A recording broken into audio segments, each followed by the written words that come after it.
Hello et bienvenue dans After School, le podcast qui explore la vie étudiante sous toutes ses facettes. Moi, c'est Rocha. Aujourd'hui, on va parler des études de droit et de la voie du notariat et comprendre à travers le témoignage d'une étudiante le parcours. On voit ça ensemble.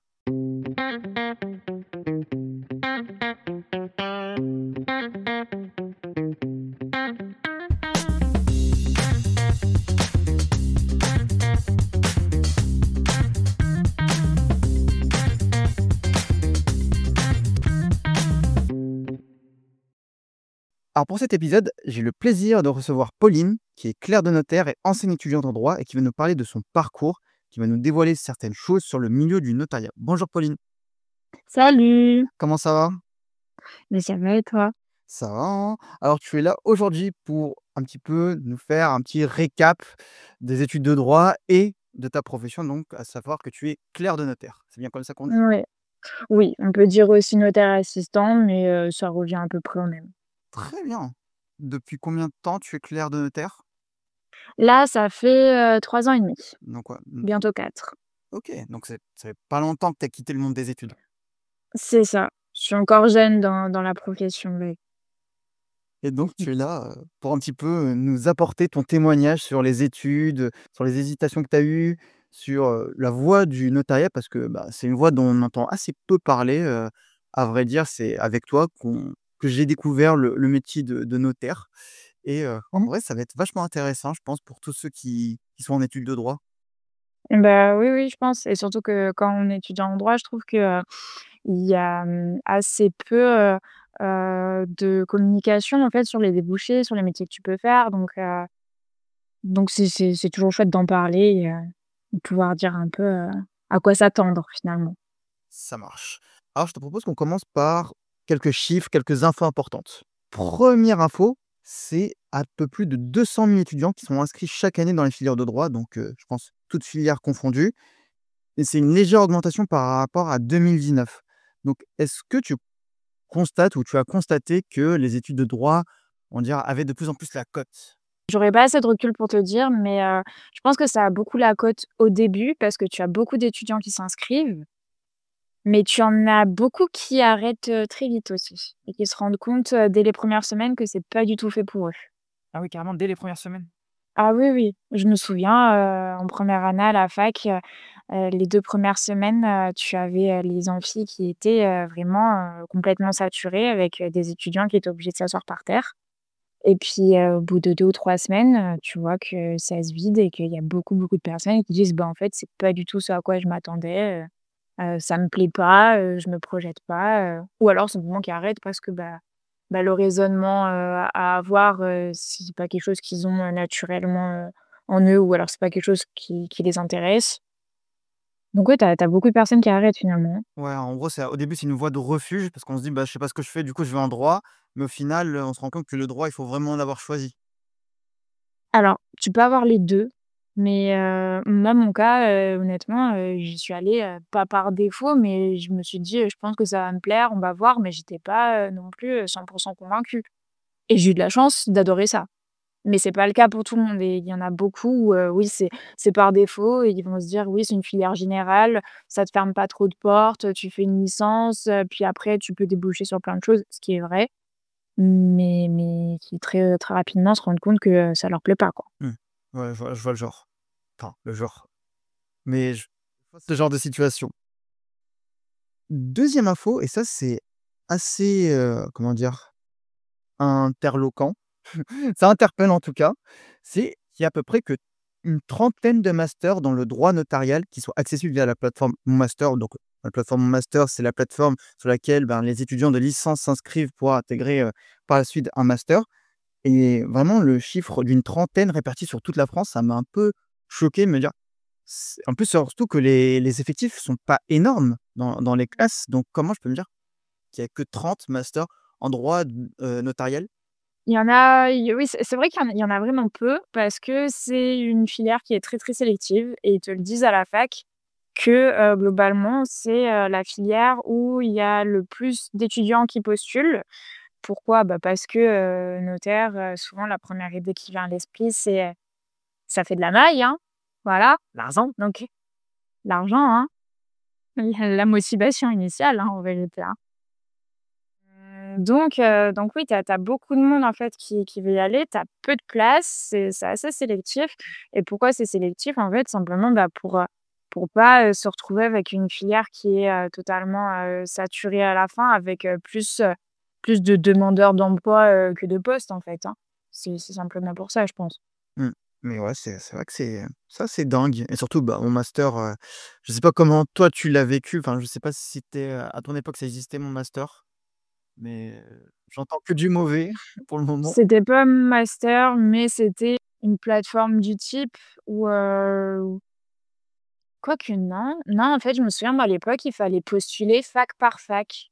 Oh l'enfer. Et c'était d'autant plus l'enfer que certaines facs, tu avais, je te dis une bêtise, les candidatures qui étaient ouvertes du 1er mai au 15 mai et puis une autre fac, c'était du 15 mai, au 30 juin, j'en sais rien.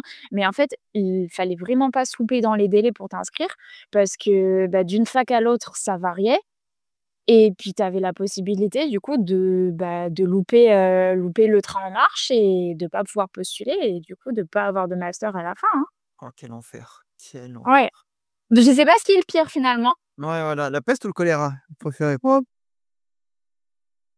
Toujours en parlant de master, alors j'ai découvert ça que les masters en droit notarial, il y avait 2 types. Il y avait la formation classique et tout récemment, il y a les formations qui sont en alternance.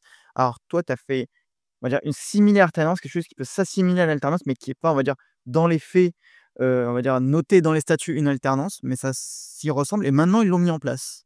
Et qu'est-ce que tu en penses?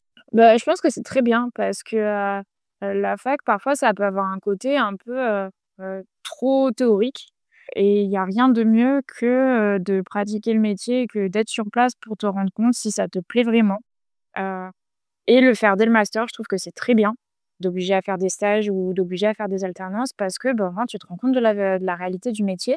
Parce que, si tu fais un master classique universitaire, donc tu termines tes 5 ans d'études et après pour être notaire, normalement, en fait, tu as encore, 2 ans de stage obligatoire que tu fais, en fait, dans le cadre, d'une école qui s'appelle l'INFN, c'est l'Institut, national, des formations notariales. Par exemple, j'ai eu, des amis ou des connaissances qui, une fois ces 2 ans de stage passés, une fois le diplôme obtenu, c'est-à-dire que tu as quand même fait plus de 7 ans d'études, qui ont dit: «Bon, bah, en fait, ça me plaît pas tant que ça, je pars sur autre chose». Ah oui, Ça aurait été bien de le savoir un petit peu plus en amont. bah, ouais, tu m'étonnes. Voilà. Donc pour moi, c'est évident que c'est nécessaire, en fait, de faire des stages et d'avoir une formation qui soit professionnalisante parce que, tu peux pas, recruter, des étudiants pour leur donner un diplôme pour qu'au final cet étudiant se rende compte que ça lui plaît pas et donc ait potentiellement pris la place de quelqu'un d'autre. Tu peux pas faire des enfin, c'est un petit peu du gâchis, quoi. Puis même pour l'étudiant en question, bon, tu as toujours quelque chose à en tirer, même si au final, tu voilà, tu as fait une formation, c'est pas ce que tu veux faire, tu as toujours du positif quelque part. Mais tu peux un peu aussi te dire que, bah, c'est une perte de temps et tu aurais mieux fait, de faire autre chose et faire quelque chose qui te plaît directement. Mmh. Ouais, je comprends et dernier chiffre, entre 300 et 350 nouveaux arrivants, donc nouveaux notaires arrivent sur le marché du travail. Donc c'est à peu près ça chaque année et voilà, ce chiffre il correspond à l'arrivée de nouveaux professionnels, des gens qui se reconvertissent, des créations d'offices et tutti quanti et est-ce que sur, on va dire, le marché de l'emploi, sur le marché du travail pour les notaires, est-ce que ça se ressent le fait que voilà, je sais pas, 300 personnes qui arrivent sur le marché? Est-ce que le marché est tendu ou est en capacité d'absorber ces gens qui arrivent chaque année? Alors, je pense que ce dont tu parles, les 350, ce sont en fait des notaires nommés. C'est-à-dire que ça va être soit des personnes qui deviennent notaires salariés au sein d'une étude, soit des personnes qui arrivent à s'associer et donc bah, qui sont notaires, qui ont leur propre entreprise. Et il faut savoir aussi qu'avant d'être notaire, que ça soit salarié ou associé, bah, il faut déjà être diplômé et quand tu es diplômé, bah, ce qui est mon cas par exemple, tu pas automatiquement notaire. Tu peux rester notaire assistant un certain temps. Et en pratique, souvent, il faut quand même aller 5 à 10 ans d'expérience avant d'avoir, suffisamment, de bagages juridiques pour, pouvoir faire ce métier, sans, faire n'importe quoi, hein. Donc là, finalement, ce dont tu parles, les 350, c'est quand même des personnes qui ont déjà une pratique, qui ont déjà une expérience et qui, bah, finalisent, ça, en étant nommés, voilà, que ça soit en tant que salarié ou en tant qu'associé. Je pense que sur le nombre d'étudiants diplômés, On est à beaucoup plus que ça, en vérité. OK. Parce que, moi, par exemple, j'étais à l'école des notaires à Aix, on était 80 dans ma promo. Donc c'est déjà énorme, enfin, je pense qu'on est quand même à beaucoup plus que ça en tant que diplômé, en tant que diplômé notaire chaque année. Ouais, après, c'est vrai que si on multiplie par 30 masters à chaque fois et Ouais, mmh, après des écoles de notaires, tu en as un peu moins, je pense tu en as une par région, mais tu es quand même au-delà de 350, je pense, hein. OK. Ah oui, d'accord. OK, je savais pas du tout, mais bonne clarification. OK, bah, on a un petit peu posé le contexte. Je propose qu'on passe à la première partie sur le choix de ton métier. Alors, première question, pourquoi après la terminale avoir choisi le droit? Qu'est-ce qui t'a fait, choisir le droit? Est-ce que familial? Est-ce que tu en as déjà entendu parler avant? Ou est-ce que c'est juste, le goût du mystère? Le goût du mystère. C'est Oui, j'avais cette curiosité-là. En fait, j'avais fait un bac scientifique et j'aimais pas du tout les sciences. Je l'avoue, je suis une ES refoulée, Oui, oui, je pense on peut le dire. J'ai eu 4 en maths, au bac, donc ça montre l'étendue, de la chose. Mais oui, au lycée, je savais que je voulais pas aller dans les sciences, et j'avais cette curiosité-là, en fait, de me dire, bah, que je voulais un peu comprendre, les lois, comprendre, le système juridique, savoir, bah, pourquoi il y avait telle ou telle règle, à quoi elle servait et c'est comme ça que je m'y suis retrouvée.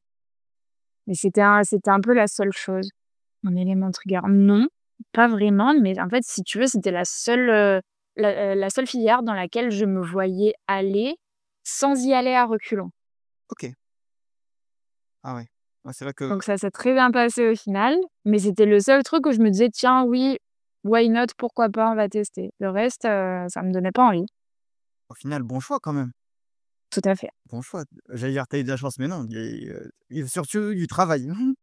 Il y a eu une part de chance et une part de quelque chose d'autre, je sais pas, hein, c'est comme ça. Et concernant ton parcours académique, comment donc tu as fait pour devenir maintenant clerc de notaire? Donc depuis le bac, quelles études tu as suivies et où? Mmh. Alors, j'ai fait, ma fac de droit à Nice. Donc, tu commences, par une licence. La licence, c'est assez général, hein, sauf, la dernière année où, à l'époque, tu pouvais, choisir entre un cursus qui était davantage axé sur le droit privé ou le droit public ou les sciences politiques. Donc moi, je préférais le droit privé à l'époque, même si je ne savais pas encore trop, ce que je voulais faire en termes de métier. Mais en fait, en réfléchissant, je me dis: «Bon, bah, telle et telle matière, ça m'intéresse, ça me plaît». J'aimais beaucoup tout ce qui était, droit de la famille, droit des régimes matrimoniaux, ce genre de choses. Donc en fait, tout ce qui est, vraiment, en fait, le droit des personnes, finalement. Ouais. Et après, bah, j'ai postulé un master, droit notarial à Nice aussi. J'ai été prise.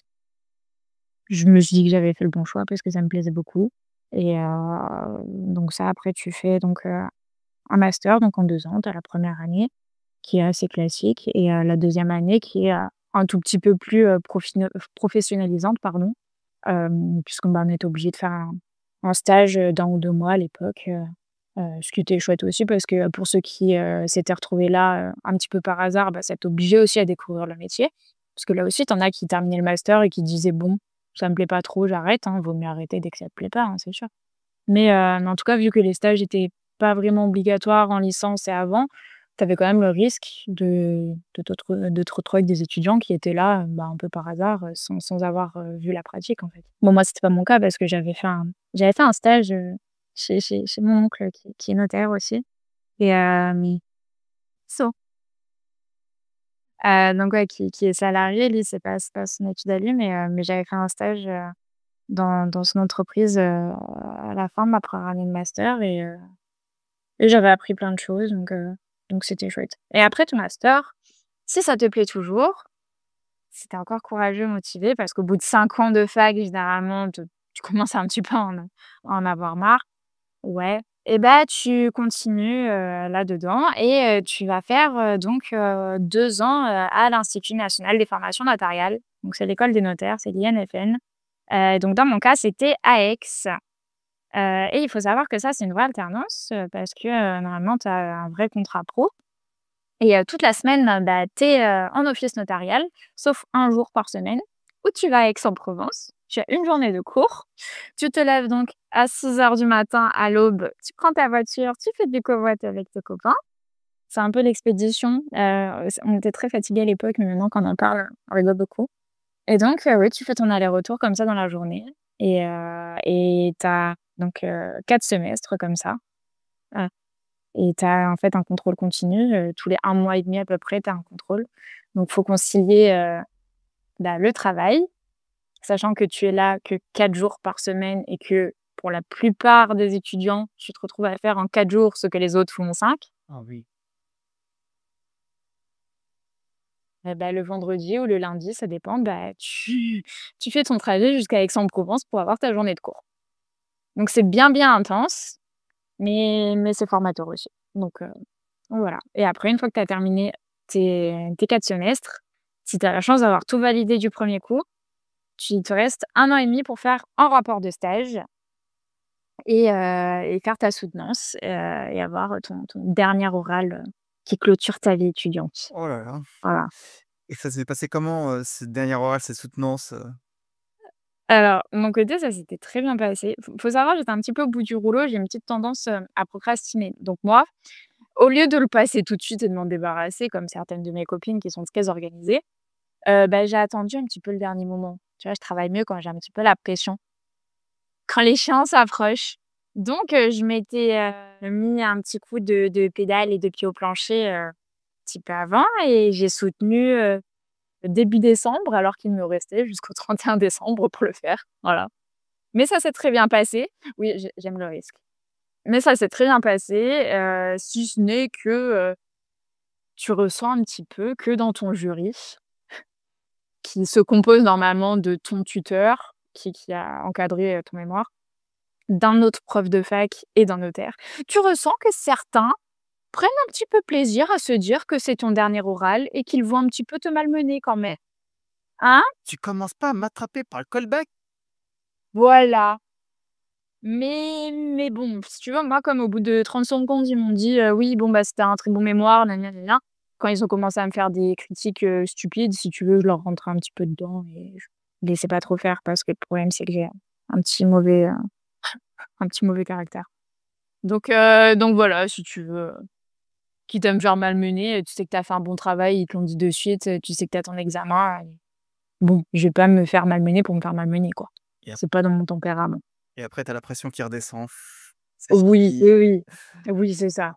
Tout à fait et après tu dis: «C'est bon, ciao, adieu». Et donc, bah, juste après ça, donc tu as pu, intégrer donc alors on dit pas un bureau, mais on dit une étude, si j'ai bien compris? Oui, je peux dire une étude, un office notarial. Et tu avais continué là où tu avais fait, ton alternance? Ou est-ce que tu avais fait, trouvé une autre, étude, un autre bureau?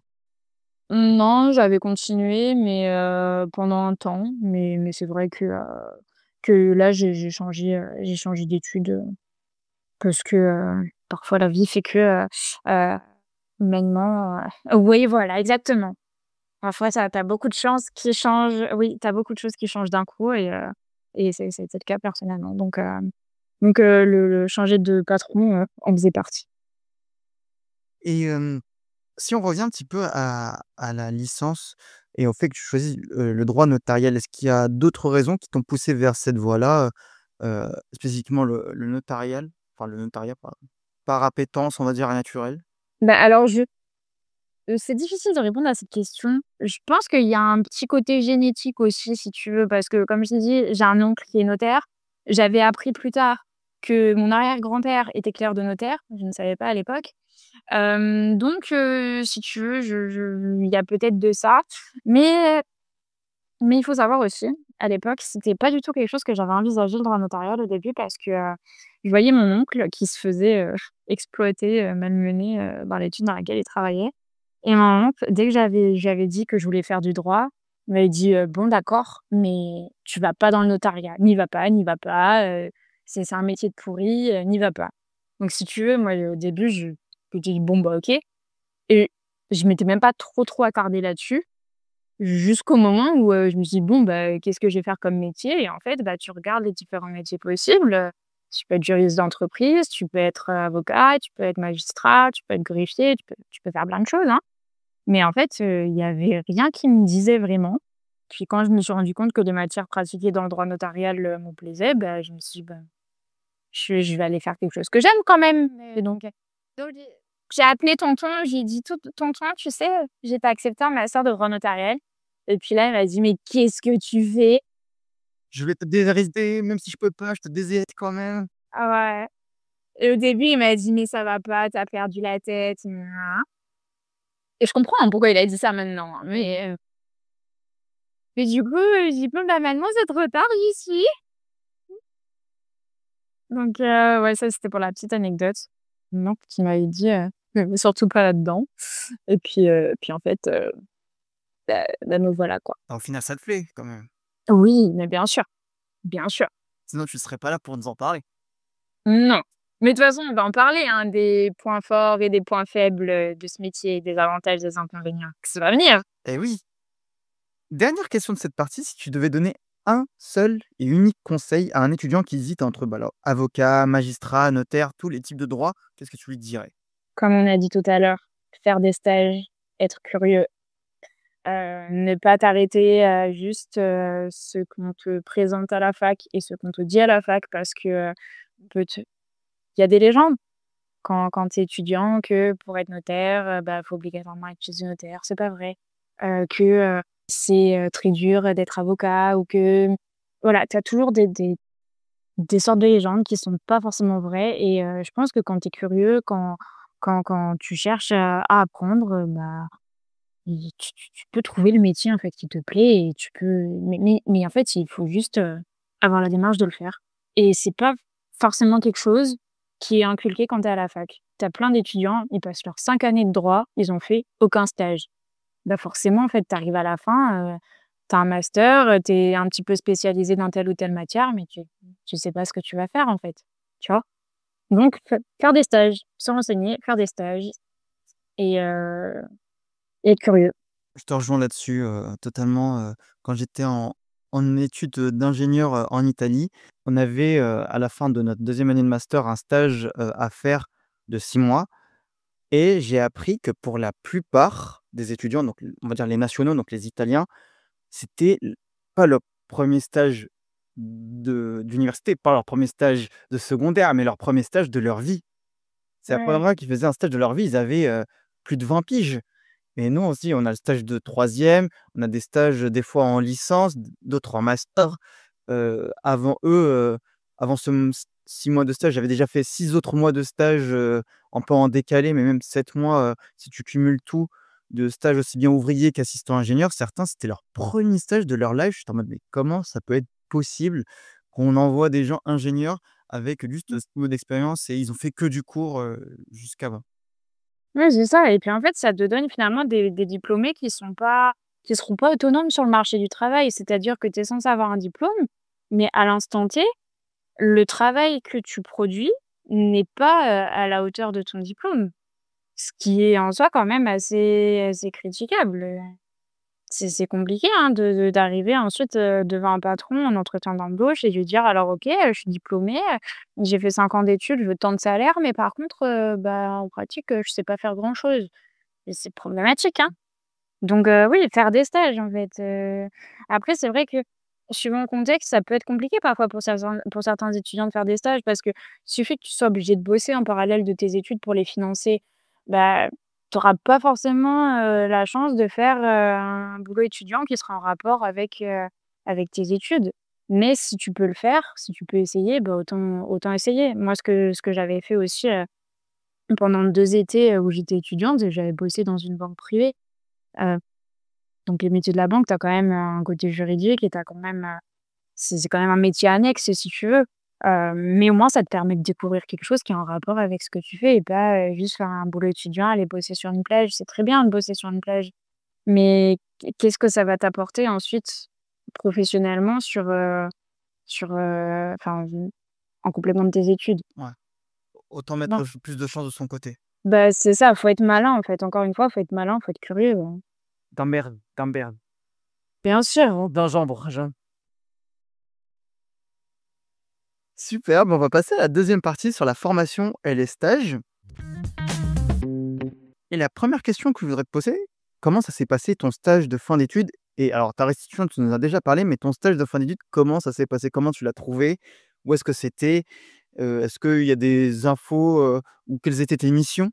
Et qu'est-ce que tu as appris là-dedans, surtout? J'ai appris plein de choses. Sur le monde du travail. Je sais Non, en vérité, que ça soit juridiquement ou humainement, j'ai vraiment appris plein de choses. Donc, même si s'il y a des choses négatives, bah, même le négatif, faut le transformer en positif. Pour revenir sur ta question, mon stage en soi, il s'est bien passé. Il s'est bien passé pendant longtemps, disons.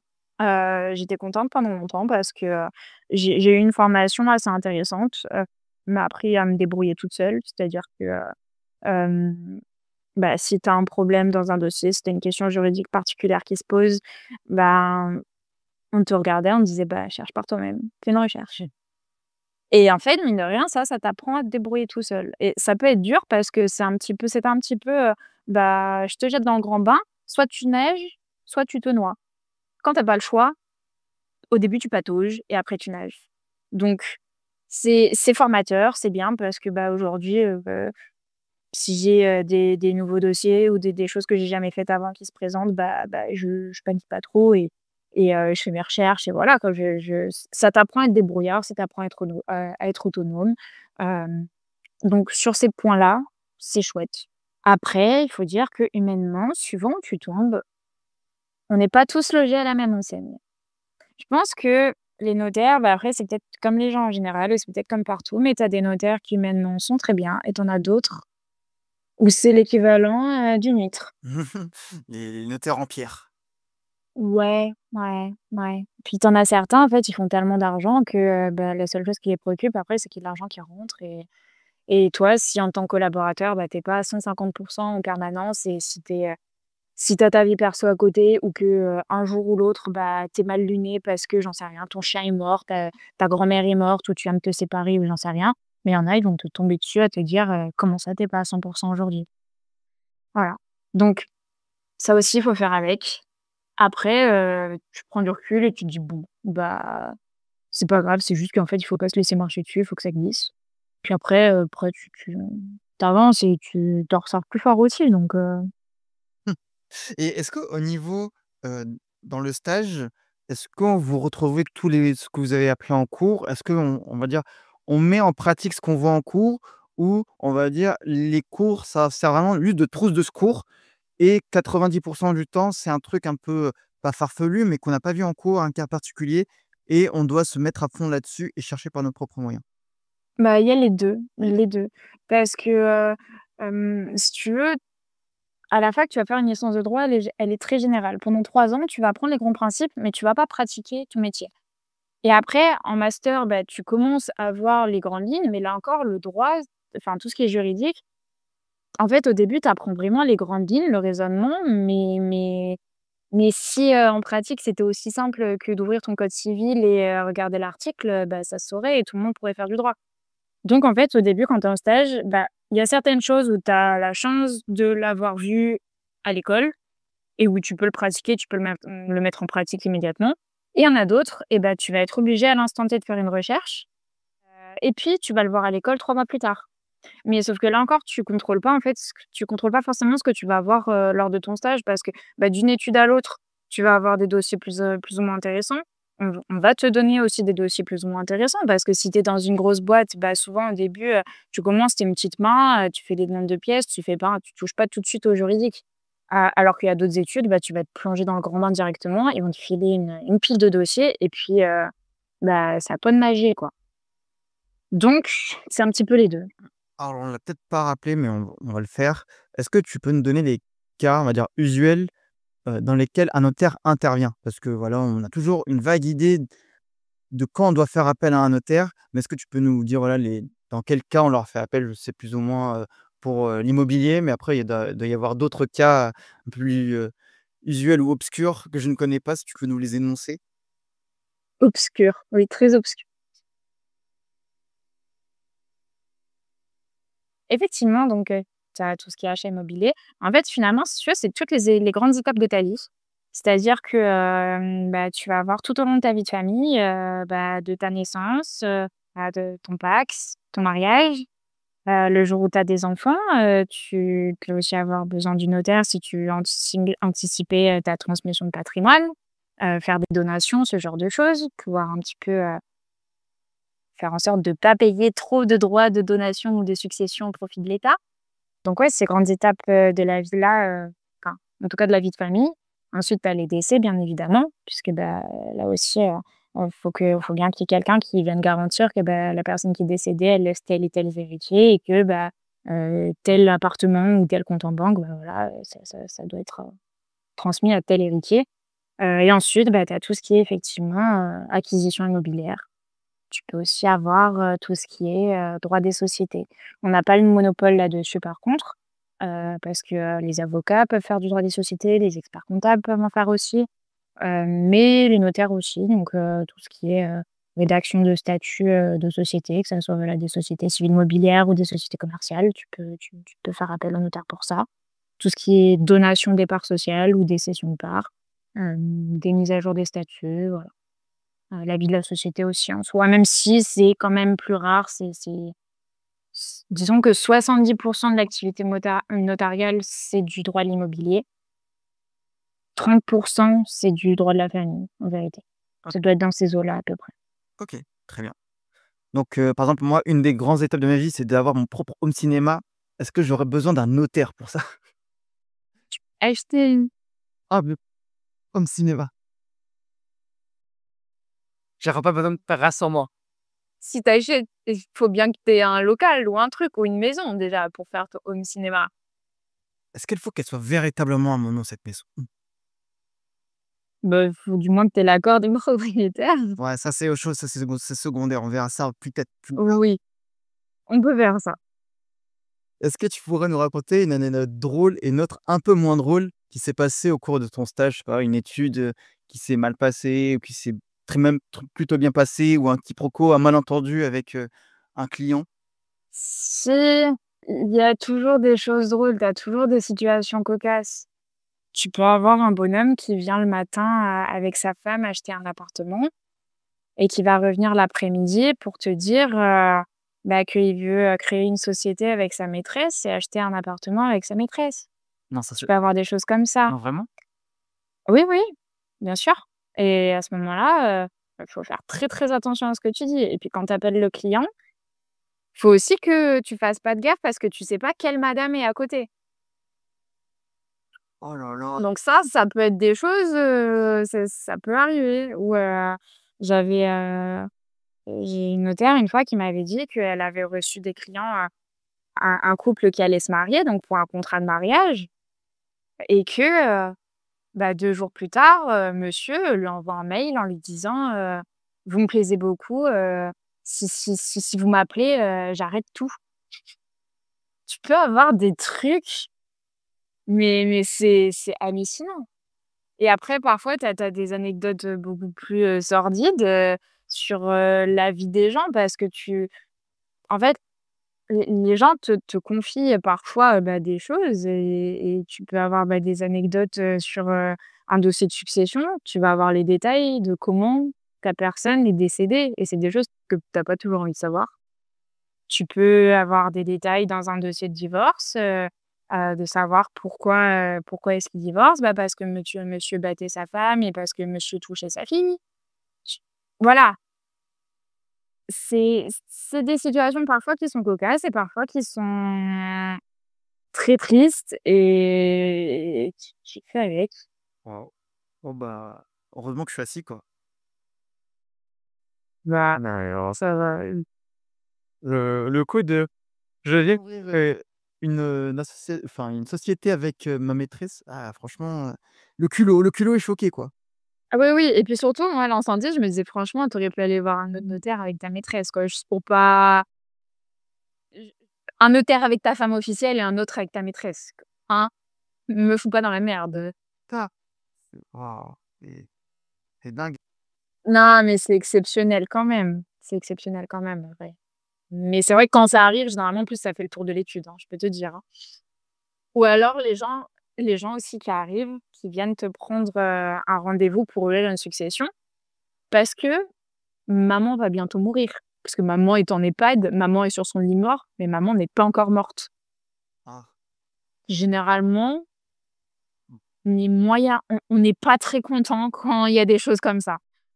C'est des choses où moralement, tu te dis: «Bon, tu es obligé de leur dire: "Bah non, désolé, vous allez revenir quand elle est décédée, en fait"». Oh là là, mais C'est c'est horrible. difficile les certains Et puis généralement, ces personnes-là, tu les revois le lendemain du décès. C'est-à-dire que tu as le temps de faire la blague, tu as le temps de te dire que la personne n'est même pas encore froide, hein, enfin, concrètement. ouais, c'est ça, mais c'est fou. Ouais, oui, tu vois des belles choses, mais tu vois quand même des belles choses, hein, je t'assure.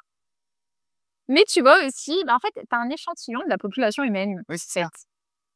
Tu vois un Tu fragment vois de la des société, quoi. exactement, exactement. Et est-ce qu'il y a un secret notarial, de la même manière qu'un secret médical ou pas du tout? Ah bah, bien sûr. OK. Bah, comme je disais tout à l'heure, hein, monsieur qui vient avec sa femme officielle et puis qui vient avec sa maîtresse après, tu pas intérêt à faire une gaffe. Sinon, bah, qu'est-ce qui t'arrive? Tu une action en responsabilité sur le dos, hein. Parce que, bah, effectivement, secret professionnel, c'est la base du métier et que même si, tu as quelqu'un qui t'appelle, en disant: «Oui, alors, ma maman, elle est en train d'acheter un appartement avec vous», bah, même si la personne, elle dit: «Oui» chez son fils, si la personne n'achète pas avec sa mère, tu pas censé lui répondre, tu même pas censé lui dire: «Oui, je vous confirme que votre maman est en train d'acheter un appartement avec moi». Non, ça te regarde pas. C'est c'est très strict en vérité, c'est très encadré, il faut faire très attention parce que si ça peut aller très vite en fait, hein. Mmh. Et du coup, ouais, on joue sa responsabilité, sa légitimité et on va dire sa carrière là-dessus. Ah oui, bien sûr, tu peux, hein, Ouais. tu peux. Ah oui, c'est dingue. En parlant d'encadrement, on va parler plus des encadrants au cours du master. Est-ce que les encadrants sont toujours des magistrats, des juristes, des notaires ou, ça peut être, d'autres personnes qui sont spécialisées dans d'autres corps de métier? Ça peut être varié, je pense que ça dépend vraiment des masters. Pour mon cas, il y avait des professeurs de fac classiques, donc des universitaires. Il y avait des notaires aussi. Il y avait, à l'époque, je crois, un intervenant qui était anciennement inspecteur des impôts. Ça peut être varié, mais en tout cas, du point de vue notarial, j'ai pas le souvenir qu'il y ait eu des avocats ou des magistrats. Et en plus, la logique est pas la même, si tu veux, parce que les avocats et les magistrats, ils vont faire tout ce qui est contentieux, ils vont faire tout ce qui est litige, alors que nous, bah, c'est pas du tout le cas et au contraire, c'est faire en sorte de sécuriser une opération pour qu'il n'y ait pas de litige après. Mmh. Donc la logique n'est pas la même et c'est vrai qu'à la fac, je me souviens de temps en temps si c'est vrai que, quand quand je faisais le stage à Aix, bah, après le master, il y avait certains cours avec des avocats et tu te rendais compte que la logique n'était pas la même, que leur raisonnement à eux n'était pas celui que toi tu allais avoir lors de ta pratique et eux, ils s'attardaient sur des choses genre, «Ah, il y a eu telle jurisprudence, tel contentieux qui disait que telle chose». Bah, toi, c'était pas des choses qui te concernaient vraiment, en fait. Mmh, je comprends. Voilà. Mais ça peut être varié en tout cas pour les intervenants et tant mieux. Ouais. Bah, en vrai, plus tu as de comment dire? De points de vue, on va dire de vision, plus tu arrives après à les faire, converger et surtout à te dire: «Peut-être une situation peut se résoudre avec ce prisme-là et pas avec ce prisme». Bien sûr, ça reste néanmoins enrichissant. Même, voilà, si tu as un avocat, qui a pas le même point de vue que toi et tu sais que c'est pas quelque chose que tu vas mettre en pratique, là encore, enfin, comme je disais, hein, c'est à toi, d'en tirer du positif et d'en tirer quelque chose, même si plus tard, bah, tu t'en serviras pas forcément, hein. Mais en tout cas, c'est enrichissant, ça te permet de développer ton point de vue et de voir les choses d'un autre prisme. Mmh. Et on va dire, avec, toutes tes autres collègues, tous tes autres amis qui ont fait des stages, dans le droit notarial, est-ce que, on va dire, est-ce que c'est à chaque fois plus ou moins les mêmes choses qui ressortent? Bah, il y a des trucs bien, des trucs pas bien, et beaucoup de charges de travail, beaucoup de enfin, on va dire de système D. Est-ce que c'est ça qui ressort ou c'était vraiment que ta situation ou est-ce que voilà, ça se revoit dans les autres? Alors, je pense que c'est à peu près pareil pour tout le monde, mais quand même à des degrés différents.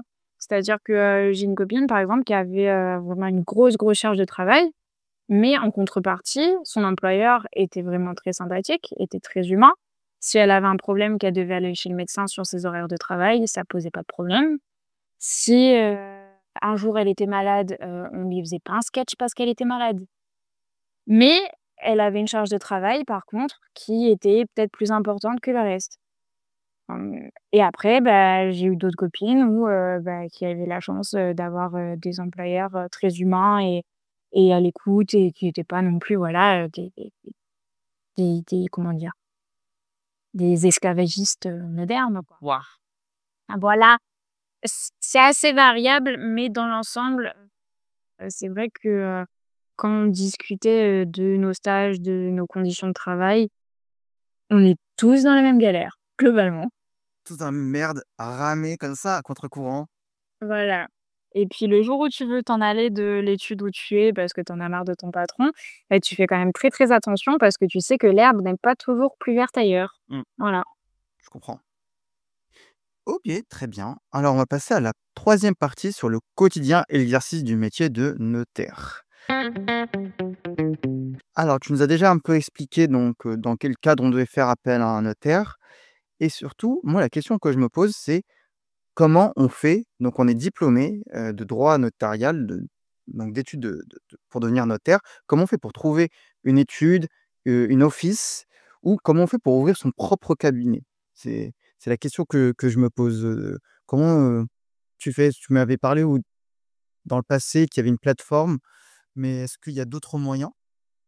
On va y venir, ouais. Alors, on peut déjà parler, de comment s'insérer professionnellement quand tu es jeune diplômé. Donc après, tes, 7 ou 8 ans, de fac plus d'école de notaire et ton rapport, quand tu es jeune diplômé, souvent, si ton stage s'est bien passé, souvent ton patron te garde. Parce qu'il t'aura formé pendant 2 ans, il aura quand même pris du temps généralement, pour, t'expliquer, pour te former, pour, voilà, t'apprendre le métier, te transmettre quelque chose.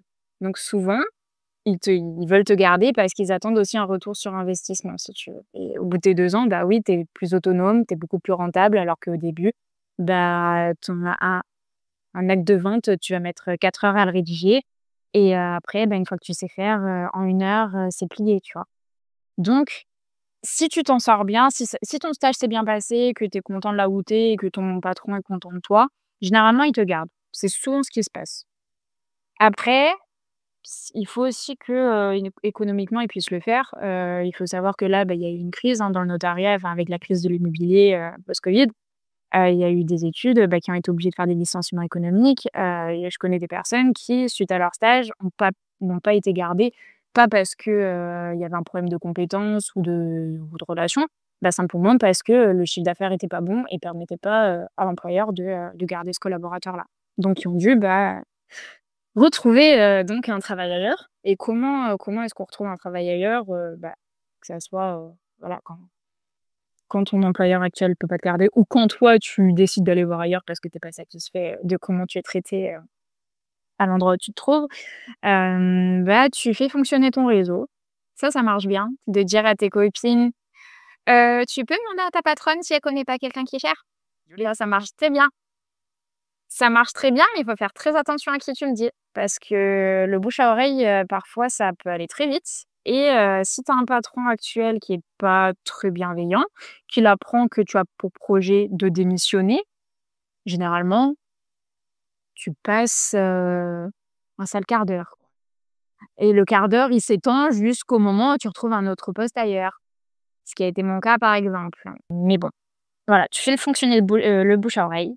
Si tu connais du monde, ça peut aider et après tu as aussi, des plateformes en fait, la bourse de l'emploi par exemple, où, tu as les notaires qui postent des annonces et bah, tu peux voir, telle étude cherche, tel poste. Est-ce qu'ils cherchent, un clerc? Est-ce qu'ils cherchent un notaire diplômé? Est-ce qu'ils cherchent un notaire salarié? Donc, ça, il faut rester à l'affût des choses comme ça et tu as aussi des groupes sur Facebook, qui permettent, de regarder un petit peu en termes de recrutement, quelle étude ou quel notaire, cherche à recruter. Heu, mais ce qui marche quand même le mieux, c'est le bouche à oreille, en vérité. OK. Alors tu nous as parlé qu'il y avait des alors donc clerc de notaire, notaire salarié, c'est quoi la différence entre tous ces statuts? Est-ce qu'il y a une véritable différence ou on va dire c'est subtil? Tu peux faire 2 catégories en vérité. OK. Tu as le notaire. Ouais. Le notaire. qu'il soit associé ou qu'il soit salarié, c'est celui qui signe son acte. C'est-à-dire que c'est lui qui va prendre la responsabilité de tout ce qu'il y a dans l'acte et qui va s'en porter garant. Donc c'est lui qui est nommé vraiment par le ministre de la Justice et c'est lui, juste avec sa signature, qui fait que l'acte devient un acte authentique. OK. Donc ça, tu peux être notaire en étant salarié au sein d'une structure ou en étant associé et c'est ta propre entreprise. Et ensuite, tu as le reste, c'est les collaborateurs.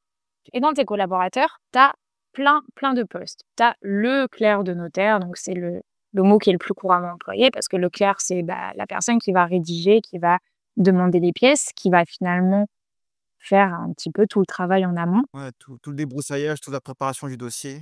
Voilà, donc tu as le clerc de notaire. Généralement, le clerc du notaire, il va être, diplômé, d'un bac+2 à un bac+4. Tu en as aussi qui ont pas du tout de diplôme, qui sont formés sur le tas. Mais généralement, voilà, c'est vraiment, le statut clerc de notaire. Ensuite, tu as le notaire assistant, il va faire le même travail, mais le notaire assistant, il a un diplôme de notaire. C'est-à-dire que demain, s'il veut être notaire salarié ou s'il veut s'associer, bah, il peut le faire. Il faut juste avoir l'opportunité et être au bon endroit au bon moment. Mais tu as un diplôme de notaire, mais tu n'es pas encore notaire parce que c'est pas toi qui signes tes actes et c'est pas ta responsabilité à toi.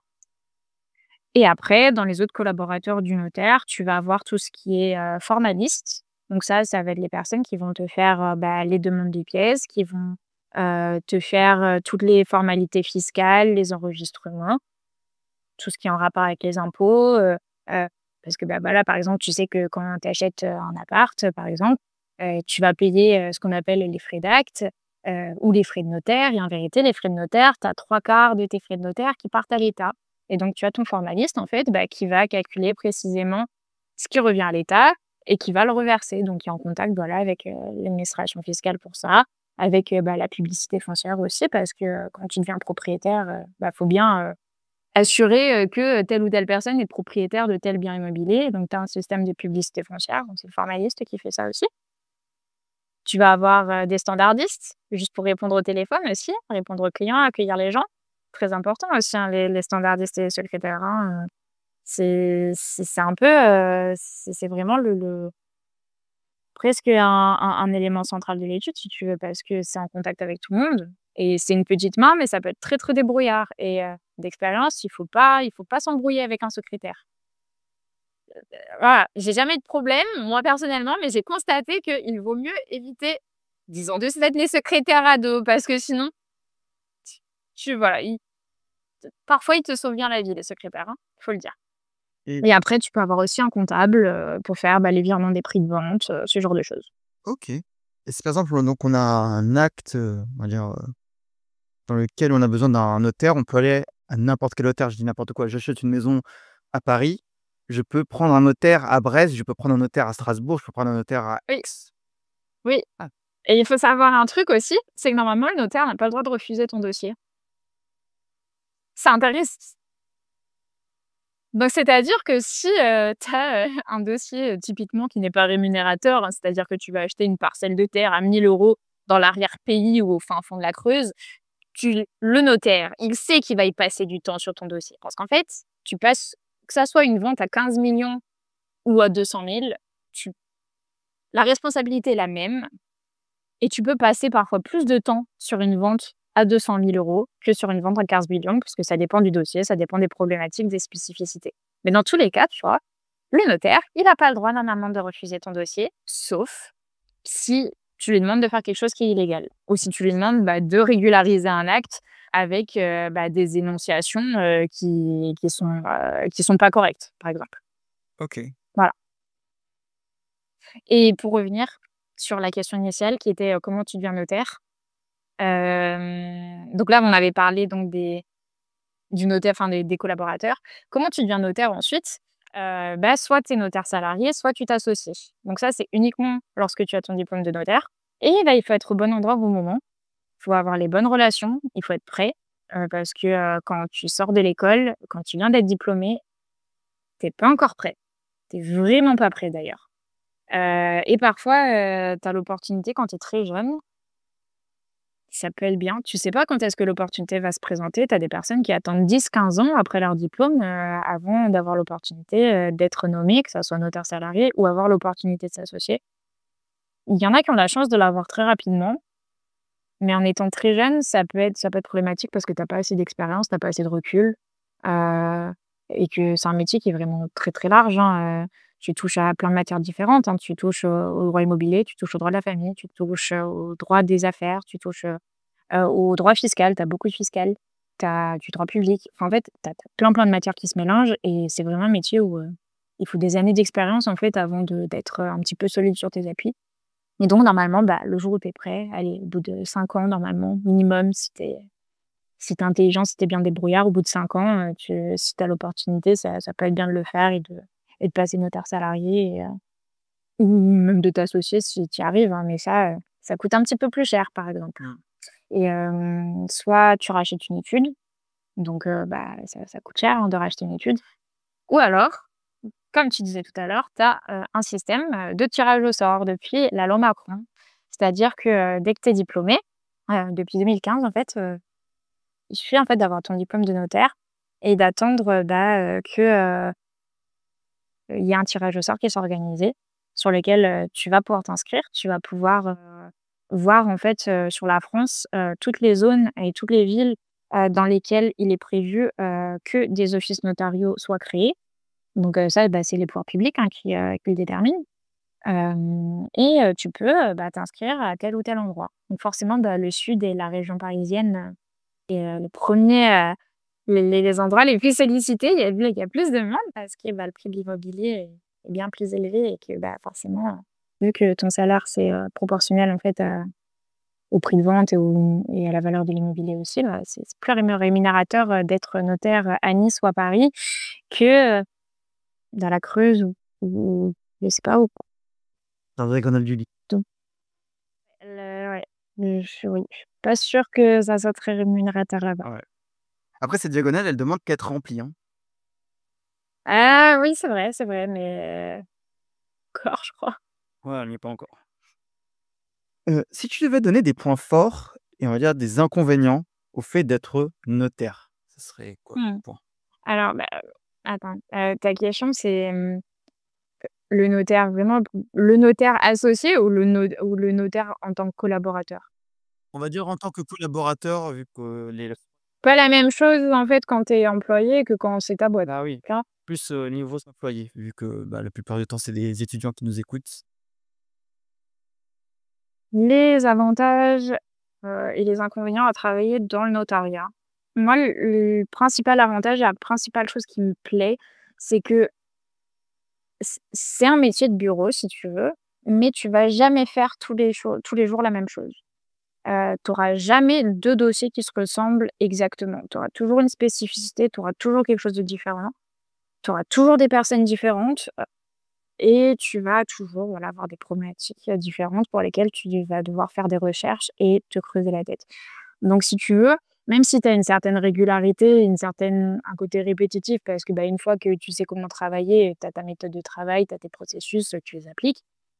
Mais c'est pas non plus, administratif, comme, ça peut, avoir la réputation d'être. Il y a beaucoup de personnes qui disent: «Ah, c'est très administratif ton métier, non, tu fais toujours la même chose». Non, pas tant que ça. En vérité, pas tant que ça. Donc moi, j'aime bien ce côté-là où tu as toujours, ouais, voilà, des situations différentes et des problématiques différentes qui se posent, ça, parce qu'au moins, bah, je m'ennuie pas. Autre avantage, en termes de salaire, tu es correctement payé quand même, hein. Par exemple, quand tu es étudiant, enfin, quand tu viens de terminer ton master et que tu fais ton alternance, avant d'avoir ton diplôme, tu es quand même payé correctement, par exemple, par rapport aux avocats. Les avocats, de ce que je sais, ils sont vraiment payés au lance-pierre, ils avaient même moins qu'un SMIC pour vivre alors qu'ils travaillaient à plein temps. Nous Ah oui, comme c'est des stages, et tu sais, c'est avec les conventions, les trucs comme ça, donc c'est et puis de toute façon, j'ai envie de te dire, à la question: «C'est légal?» dans les métiers du droit, hein, les cordonniers les plus mal chaussés, hein.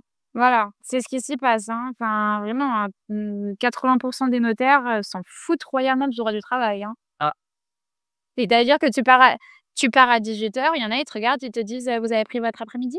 ah oui. «Bah non, en fait, il est 18 heures, j'ai terminé ma journée». Enfin, tu vois? C'est J'ai un truc qui s'appelle la vie privée, voilà, ouais, oui. Donc pour les avantages, donc ouais, tu as tu ça aussi, tu as le salaire ou quand tu es étudiant, bah, voilà, tu as quand même un salaire qui est correct. La première année, bah, après ton master, je crois que tu es à peu près à payer, un petit peu plus de 1 500, quelque chose comme ça. Ce qui en soi est correct, c'est pas correct. Parce que tu te dis: «J'ai quand même fait un master en droit, j'ai eu 5 ans d'études, 1 500 €, c'est quand même pas grand-chose». Mais en vérité, tu arrives sur le marché du travail, tu sais rien faire.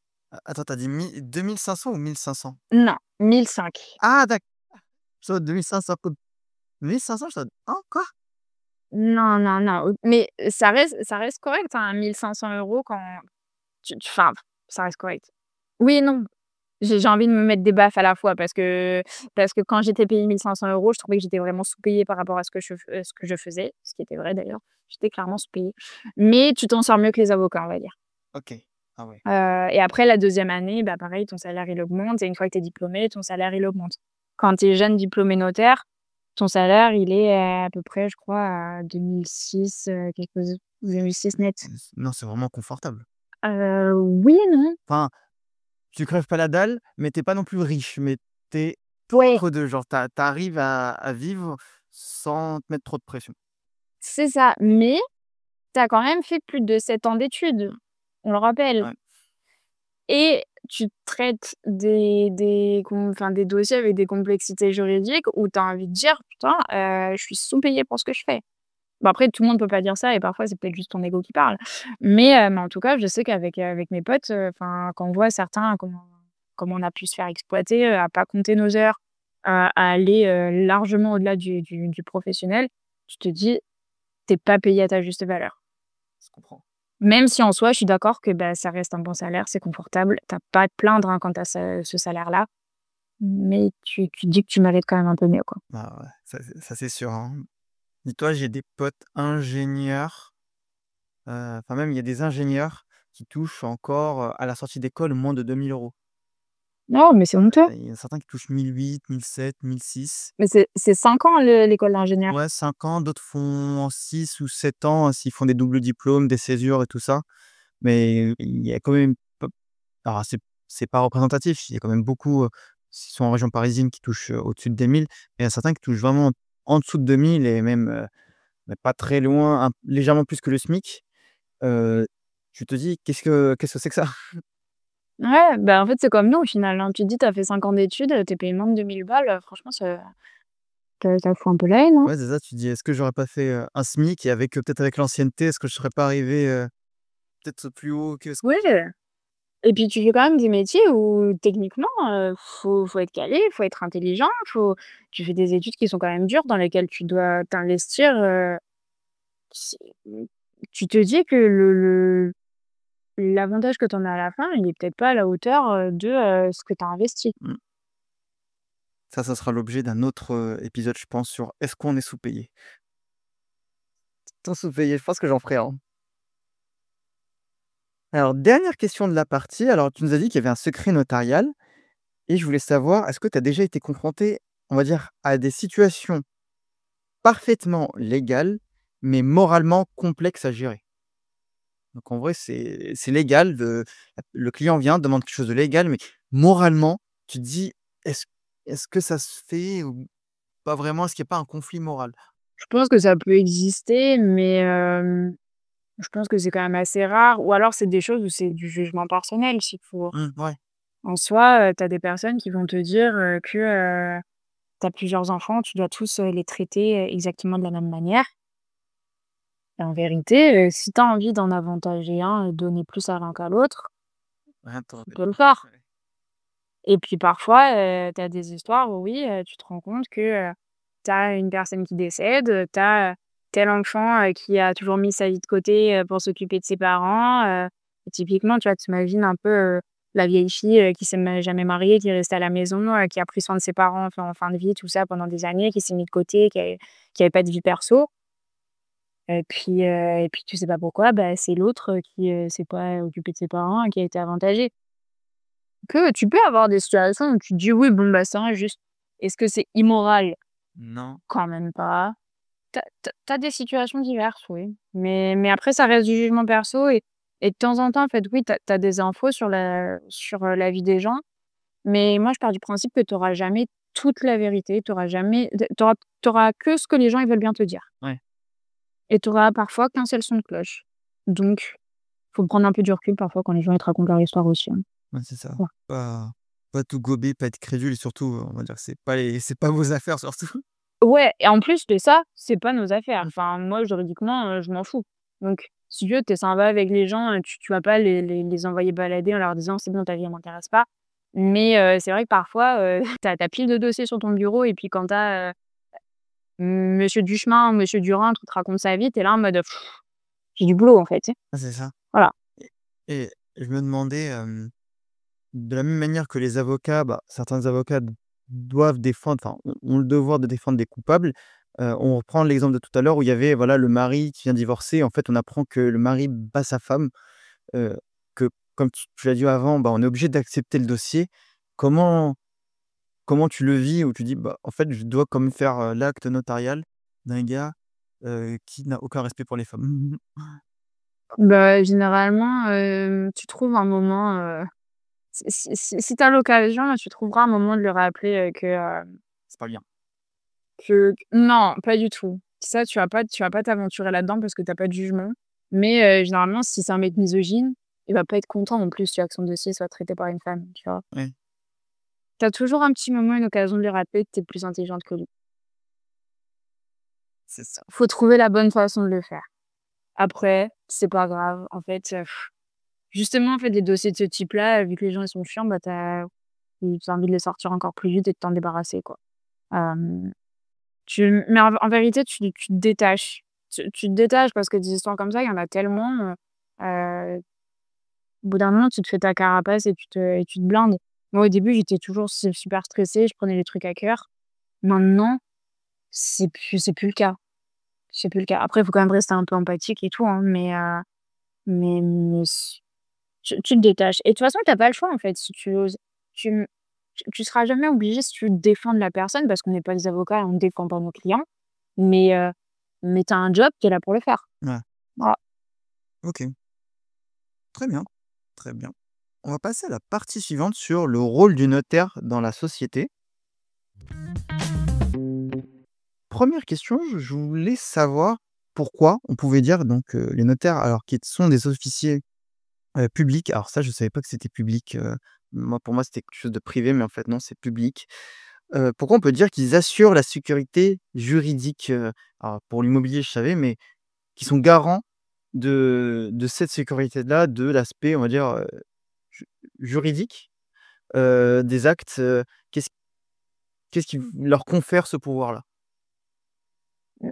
C'est que la signature du notaire, en fait, elle confère l'authenticité à l'acte. C'est-à-dire que en tant que notaire, tu vas garantir, toutes les énonciations dans ton acte, en fait. Tu vas faire, plein de vérifications pour t'assurer, dans la mesure du possible, que, ce qui est marqué dedans, ça soit la réalité. Et tu vas aussi garantir ce que, chaque, client t'a dit. Si, tu vends une maison demain et que, tu as un client, il te dit, heu: «Bah, il y a pas de piscine», bah, OK, bah, il y a pas de piscine, donc en théorie, tu as pas de problème, d'éventuelles, infractions d'urbanisme ou ce genre de choses, tu vois? Tu vas garantir, en fait, que ce qui est indiqué dans ton acte, c'est bien ce qui t'a été dit par ton client. Tu vas poser toutes les questions pour essayer de déceler toutes les éventuelles problématiques et particularités qui peuvent se poser. Si tu as une piscine qui a été faite sans autorisation, bah, tu vas devoir, avertir, l'acquéreur qu'il est possible qu'il y ait un voisin qui lui fasse un procès, qu'il est possible que la mairie lui fasse un procès et lui demande d'enlever cette piscine, qu'il est possible qu'il soit condamné à une amende. Voilà, tous les risques, en fait, tu vas, les porter, à la connaissance, de ton client et tu vas pouvoir dire: «Bon, OK, il y a une piscine irrégulière, mais l'acquéreur, il l'a acheté en connaissance de cause, il était informé des risques et si demain, on lui dit d'enlever sa piscine et il pourra pas dire qu'il était pas au courant qu'il y avait un problème avec cette piscine».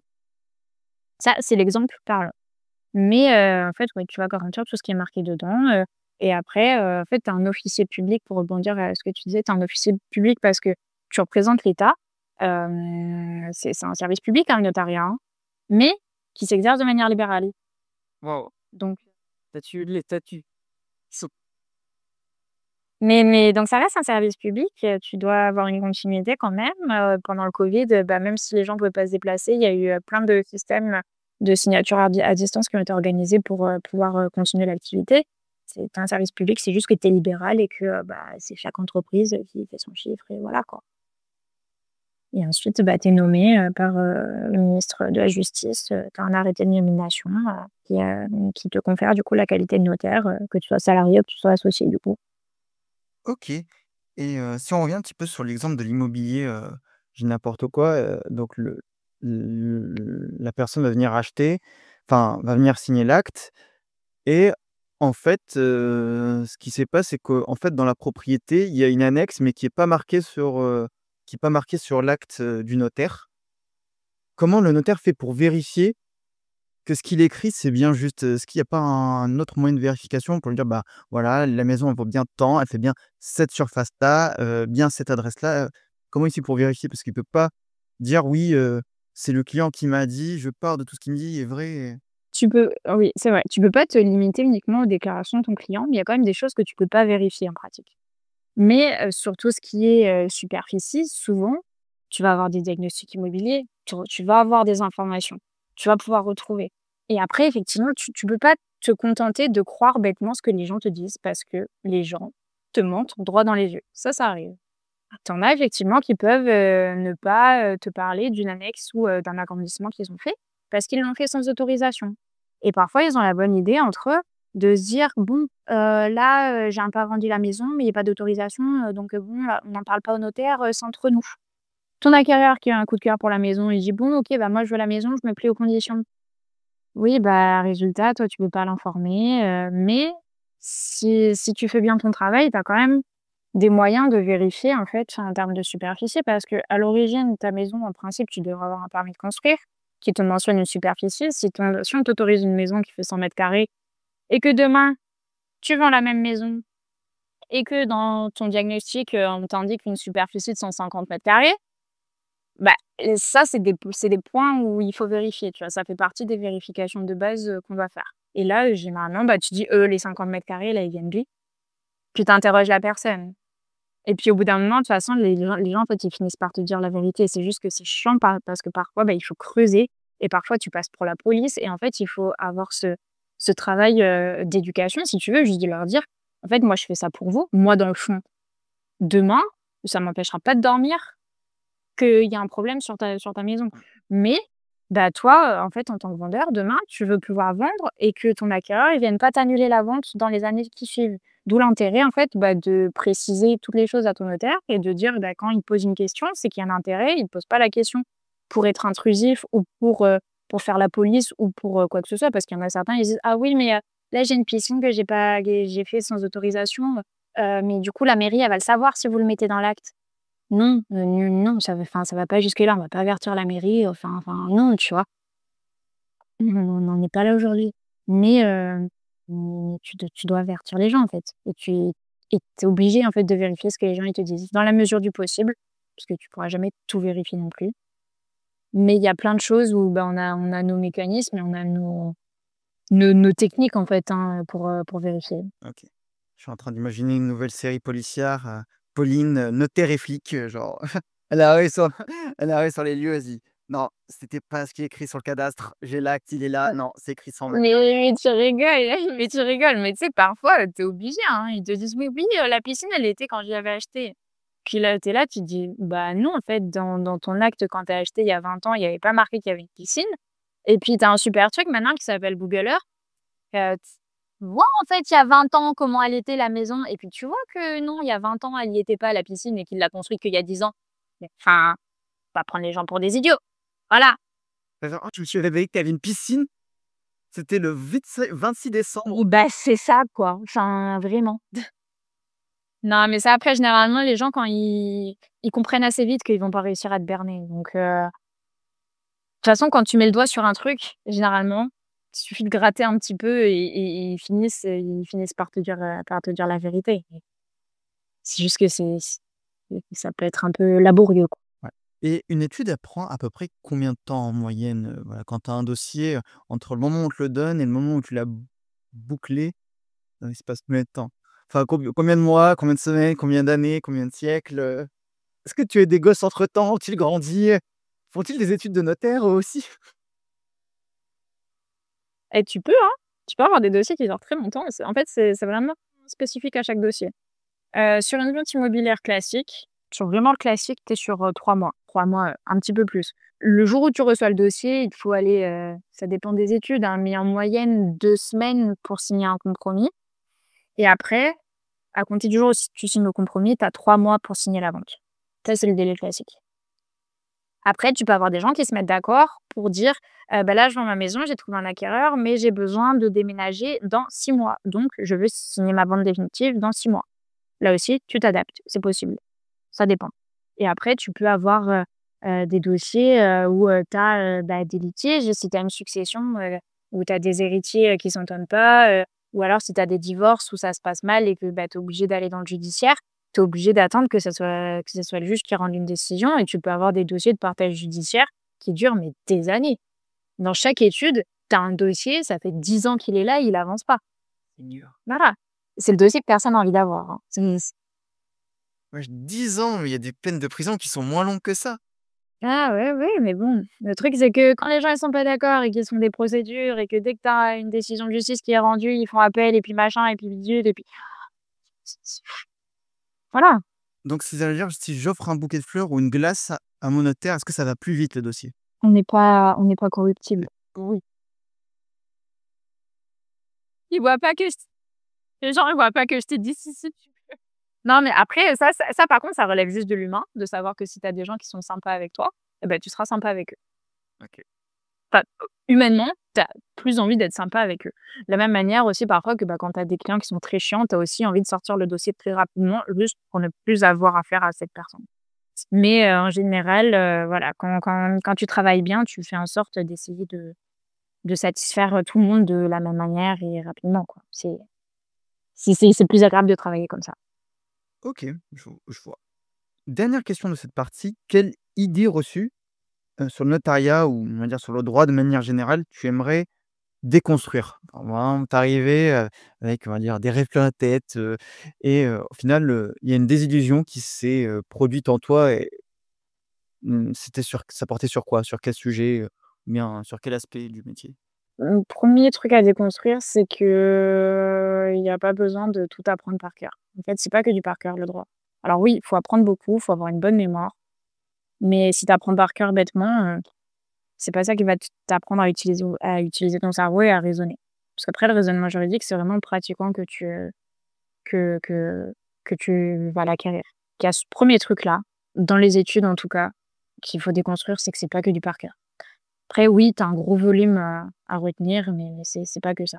Et un autre truc à déconstruire, il y a une situation qui m'arrive dans la vie de tous les jours, tu vois, qui m'agace particulièrement. C'est les gens quand tu rencontres des gens et: «Ah, tu fais quoi dans la vie? Gna gna». Puis tu dis: «Bah, moi je suis notaire assistante». «Ah, mais c'est quoi? Gna gna». «Bah, j'ai un diplôme de notaire». «Ah bah, donc tu es notaire? Oh, mais tu dois vraiment, vraiment bien gagner ta vie». Tu m'offres un verre, s'il te plaît? Ah ouais, j'étais là et je déjà, je me dis: «Bon, super». Ou alors c'est les gens qui te disent: «Ah mais tu fais du droit, tu dois être vraiment hyper organisée, tout doit être vraiment, vraiment carré chez toi, hein. Tu dois être vraiment hyper, hyper rigoureuse et hyper fermée d'esprit, hein». Ah oui. Oui, oui, super, merci. Ah ouais, c'est entre Ça c'est les philosophes trucs et ouais, ça c'est les 2 trucs vraiment, c'est, «Ah, tu gagnes très bien ta vie». Alors aujourd'hui non, parce que je suis pas encore notaire, hein, je suis juste notaire assistante, j'ai un diplôme, mais je suis pas notaire, donc je gagne correctement ma vie, mais je suis pas notaire. Et de me dire que, tu es une maniaque du contrôle parce que, tu es dans le juridique. Alors oui, tu peux être très rigoureux, tu peux être très organisé, mais enfin, chez moi, c'est le bordel comme tout le monde, quoi et enfin, tu vois? le solide. Faut arrêter, quoi. Tu vois mon bureau, au boulot, il y en a partout, hein, Aïe, aïe, aïe. voilà. Là, Donc c'est ces clichés-là. ouais, c'est entre confusion et on va dire, C'est déviance, le raccourci, en fait. ouais, C'est le raccourci. c'est ça. Et je pense qu'il y a Mouais. plusieurs professions qui le vivent. J'ai l'impression qu'un peu, pas beaucoup, mais il y a quand même des professions assez, on va dire, pas marquées socialement, mais très stéréotypées dans la société française par exemple, pour lui, pour prendre mon exemple personnel, quand je leur dis que je suis Mmh. ingénieur automobile, certains ils me disent, «Oui, bah, pourquoi tu as pas postulé, chez, des garagistes?» Je lui dis: «Mais je suis pas mécanicien, je suis ingénieur, mais je travaille sur des projets automobiles, et ils me disent: «Ah d'accord, mais pourquoi du coup tu travailles pas en tant que vendeur chez des concessionnaires?» «Mais je suis pas vendeur en fait». C'est oui, la confusion, en fait. La confusion, genre alors que toi, tu es dans la création et dans l'ingénierie et tu es pas méchant non plus. Exact, et il y a beaucoup de gens qui font ce mélange-là. D'autres m'ont dit: «Oui, pourquoi tu fais pas des cartes grises?» Bah, je leur dis: «Bah, parce que n'importe quel neuneu, c'est va sur internet et sait faire une carte grise, la preuve en est, j'ai fait ma carte grise tout seul, j'ai eu besoin de personne». Faut pas être, un génie pour taper son nom, prénom, donc je suis en train de me dire: «Bon, OK». Mais c'est vrai qu'il y a beaucoup de professions sur lesquelles ça fait ça, et je pense que même nous, peut-être que même moi sans m'en rendre compte, je dois le faire ça sur des professions, et quand je découvre que beaucoup plus sur les professions, par exemple, via le podcast, bah, qu'il y avait plein de trucs que je pensais vrais et en fait, c'est totalement, faux, par exemple sur le monde des infirmières, ou sur autre chose, et en fait, tu te rends compte que c'est vachement marqué. Tu sais pas d'où ça vient, c'est peut-être des études ou d'autres choses, mais à chaque fois, tu as Mmh. tout qui vient, en tête, et c'est vrai qu'un peu de nuance, ça fait pas toujours de mal. Bah, oui, mais c'est comme partout, hein, tu jamais un truc qui est tout blanc, tout noir. Exactement. Tout est une nuance de gris. Bienvenue dans Légende.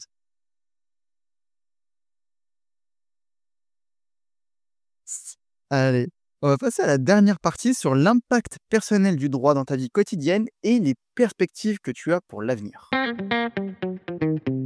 Première question, est-ce que le fait de connaître le droit, est-ce que ça t'aide dans la vie de tous les jours? Par exemple, quand tu signes des contrats, quand par exemple, je dis n'importe quoi, mais un gars de la Ligne d'Azur qui te dit: «Bah, tu pas passé ta carte», et il te dit, bah, il te donne une amende, il te demande ta carte d'identité, mais en fait, tu es pas obligé de lui donner sa carte vu que c'est pas un officier de l'État. Enfin, est-ce qu'il y a le droit de se faire de manière, générale, de se dire: «Ah non, en fait, je vais le masdaquiser». Est-ce que tu es une Masdac? Chiche! Il faut masdaquiser la population française. Pitié, masdaquise-la!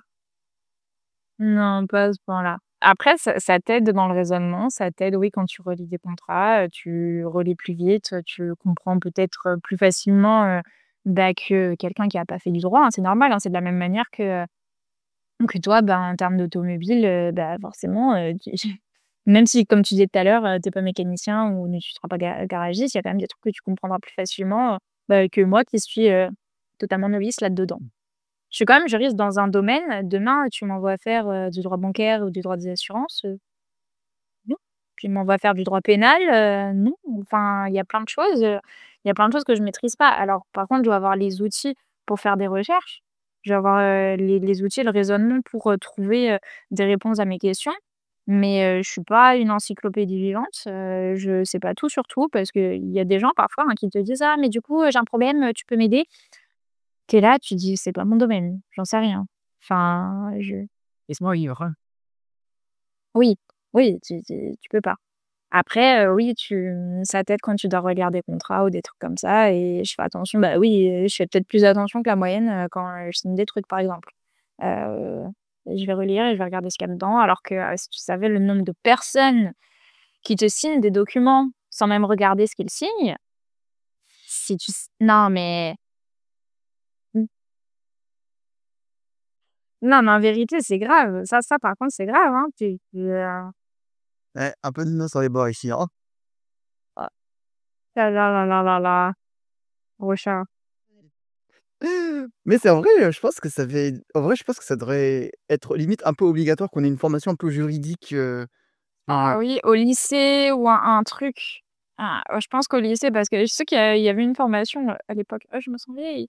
Il y avait quand même, les cours, d'éducation à la vie citoyenne, quelque chose comme ça. Tu avais quand même un tout petit peu du droit. Mais pas assez poussé, enfin vraiment pas assez poussé, c'est vrai que c'est un truc, le droit où si tu vas pas à la fac, tu connais rien, quoi. alors ouais, des prémices sur le droit du travail, sur ses droits en tant que citoyen, Ouais. Tu vois, typiquement, oui, avoir fait du droit, ça t'aide, et oui, sur le droit du travail, tu as quand même mis toujours en même si j'en pratique pas aujourd'hui, j'ai quand même toujours entendu deux trois trucs à la fac. tu pas à l'abri, demain qu'il y ait un employeur qui essaye de t'avoir, tu vois? Ouais, c'est ça. Il y a toujours des petits trucs, des petits tips par-ci par-là où tu heureux de l'avoir vu un jour et de t'en souvenir. Mais bon, ça fait pas tout non plus. Bah, je pense que ouais, ça devrait, ça devrait être pas obligatoire, mais en vrai, si tu as la possibilité de le faire au lycée, en vrai, faut le faire parce qu'en vrai, ça sert tellement dans la vie courante. Bah, bien sûr. Enfin, je pense qu'une base commune, ça servirait, je pense qu'on vivrait dans un monde un tout petit peu plus pas civilisé, mais organisé. Je pense, les gens, ils sauraient plus mieux faire et surtout quoi faire.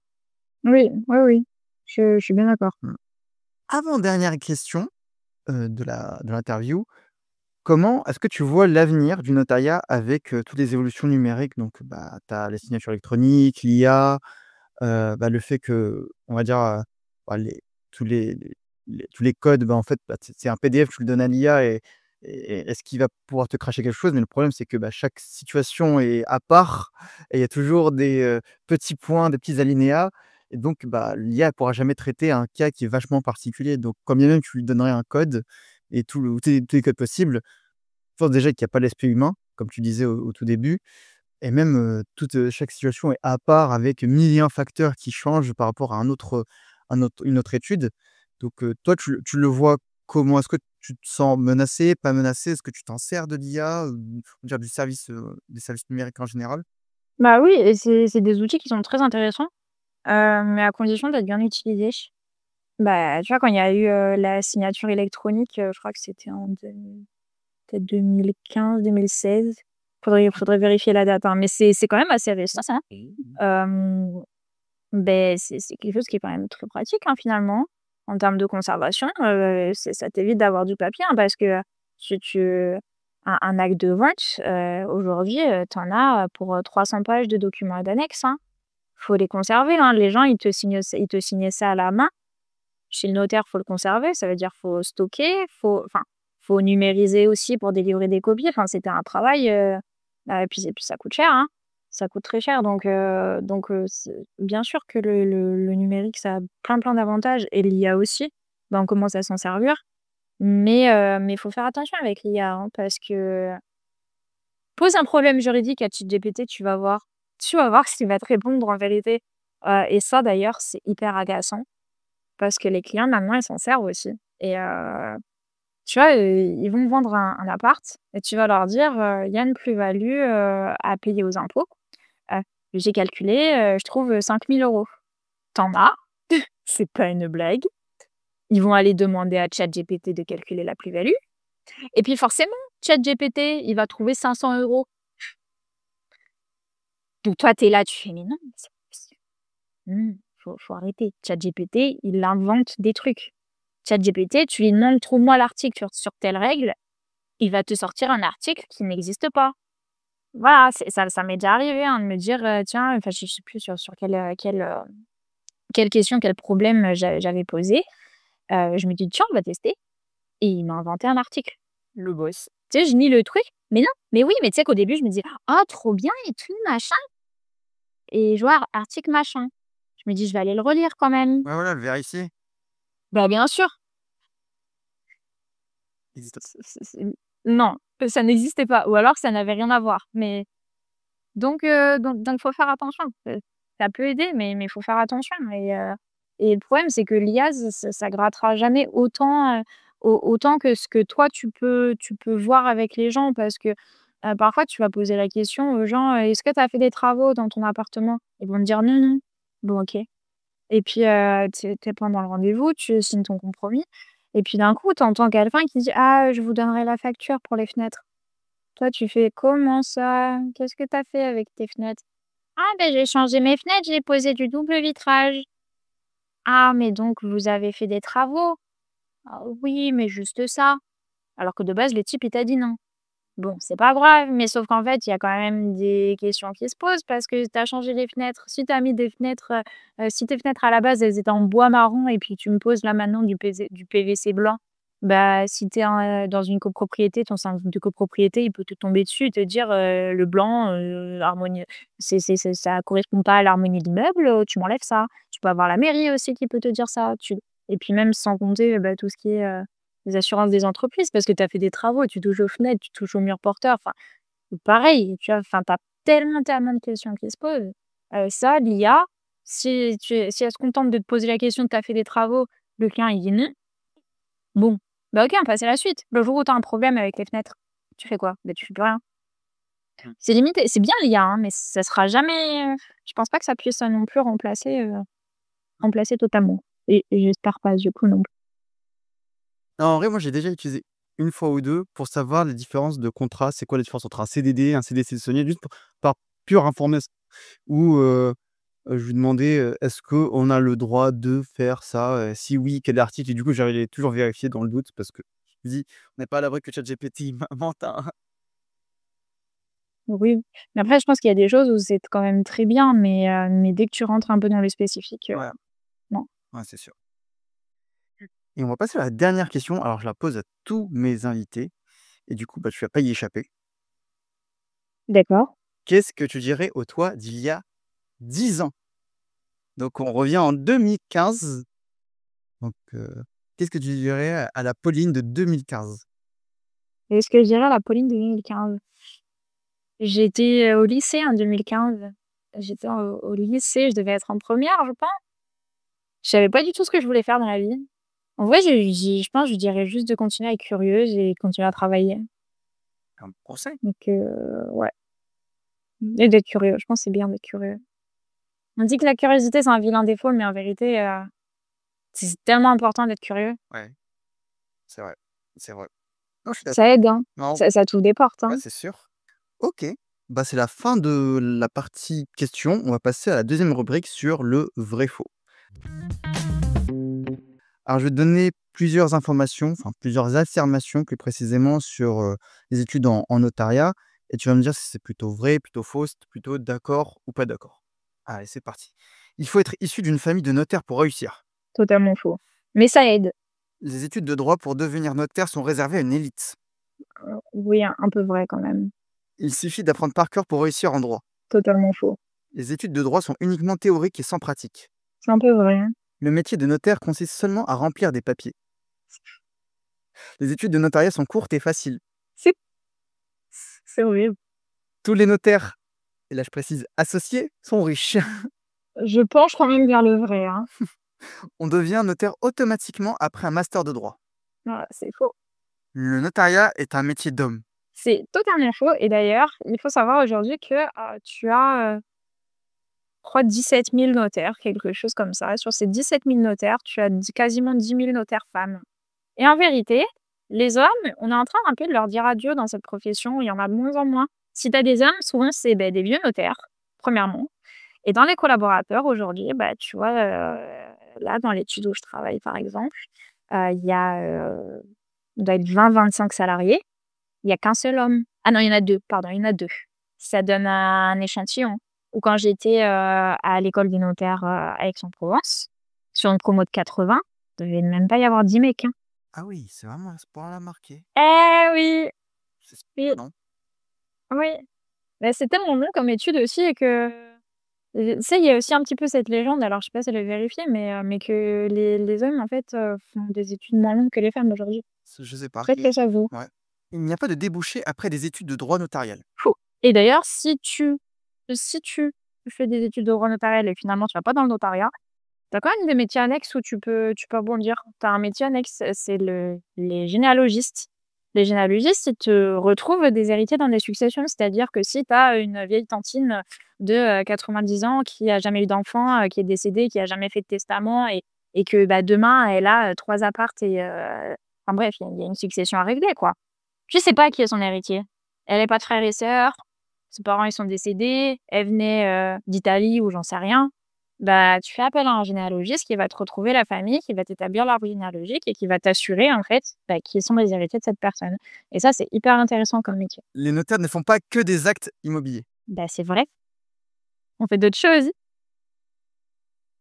On fait du droit de la famille, on va garantir que, les héritiers de telle personne enfin que telle personne décédée, laisse, tel héritier. On va faire des sociétés, on va faire plein de choses. On va faire des contrats de mariage, on va faire des donations, on va faire plein de choses. Les frais de notaire vont entièrement dans la poche du notaire. Bah, oui, j'aimerais bien, j'aimerais bien. Ça m'assurerait un revenu vraiment, encore plus confortable que celui auquel je m'attends plus tard. Mais non, les frais de notaire, tu as beaucoup, beaucoup de fiscalité là-dedans, beaucoup. Quand tu achètes un bien immobilier, tu as entre 2/3 et 3/4, qui part à l'État. Voilà, Il faut être excellent en mathématiques pour réussir en droit. c'est faux, mais ça aide, Les notaires ne travaillent que dans des grandes villes. c'est faux. Il n'y a aucune évolution de carrière possible pour un notaire. Pour un notaire collaborateur. Bah, c'est faux, tu peux toujours t'associer et même le jour où tu t'associes, bah, le but, c'est quand même, de, faire grossir ta structure normalement et tu as toujours des évolutions de carrière possibles et puis même un jour, tu vas te spécialiser dans telle ou telle matière, le jour où tu en as marre, tu te spécialises dans autre chose, hein. Les stages ne sont pas obligatoires dans le cursus notarial. C'est faux, Les notaires ne conseillent jamais leurs clients. c'est totalement faux, On ne peut pas devenir notaire si on n'est pas excellent dès la première année. c'est faux, Il n'y a pas de spécialité dans le notariat. c'est faux. Tu es censé être généraliste, tu es censé savoir faire de tout, mais tu as quand même, des notaires qui vont, davantage, s'orienter, sur, du droit de la famille, sur de la gestion de patrimoine ou d'autres qui vont s'orienter sur de l'urbanisme. C'est faux. Les études de droit permettent de travailler à l'étranger.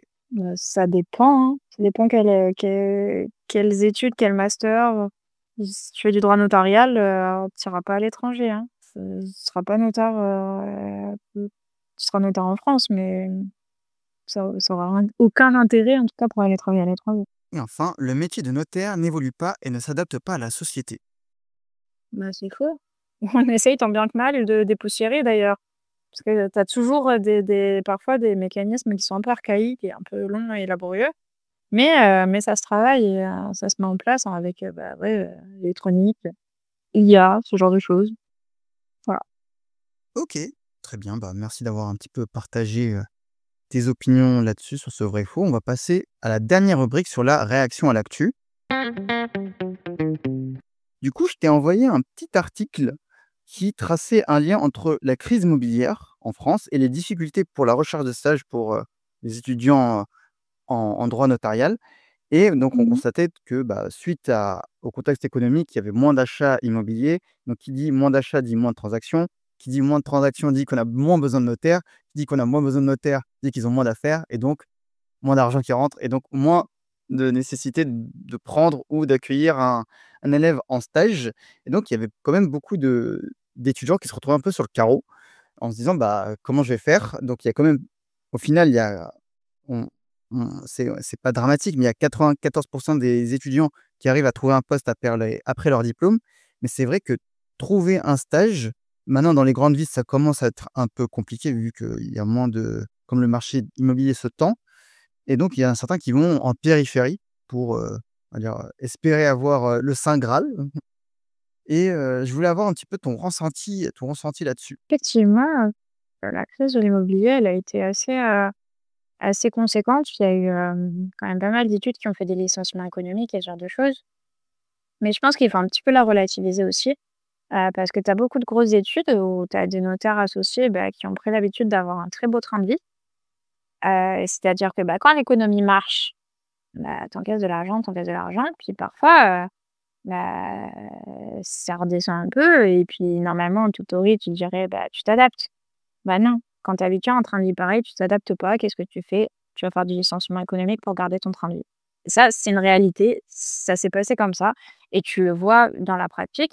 Quand ça va très bien, quand il y a un très bon chiffre d'affaires à la fin du mois, ils ne disent rien, mais quand ça va pas, par contre, Ils sont là, hein. tu l'entends, tu vois?